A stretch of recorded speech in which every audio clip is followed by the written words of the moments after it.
మృగశిర నక్షత్రంలో పుట్టిన వాళ్ళు, చిత్తా నక్షత్రంలో పుట్టిన వాళ్ళు, ధనిష్ట నక్షత్రంలో పుట్టిన వాళ్ళు కుజగ్రహం యొక్క అనుగ్రహంతో పుట్టిన వాళ్ళు అన్నమాట. మరి ఈ 3 నక్షత్రాలకు కుజుడు అధిపతి కాబట్టి కుజ మహాదశ 7 ఏళ్ళు ఉంటుందండి. ఈ కుజ దశలో పుట్టిన వాళ్ళందరికీ కూడా కుజుడు అంటే సుబ్రహ్మణ్య స్వామి అండి. సుబ్రహ్మణ్య స్వామి మంగళవారము అత్యంత ఇంపార్టెంట్ డే అనమాట. వీళ్ళందరికీ కూడా కోపం ఎక్కువ ఉంటుందండి. జనరల్గా వీళ్ళకి కోపం తగ్గడానికి కూడా లక్ బాగా రావడానికి పగడములో తెల్ల పగడం అని ఉంటుందండి. 3 క్యారెట్ల బరువు ఉంటుంది. 7000 జపాలతో మా దగ్గర లభిస్తుంది.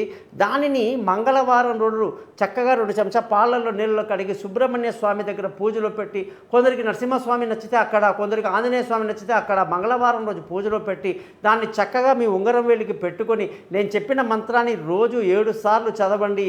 ఎర్ర కందిపప్పును దానం చేయడం ఎలాగో పూజా విధానం మొత్తం నేను చెప్తాను. నమస్కారం.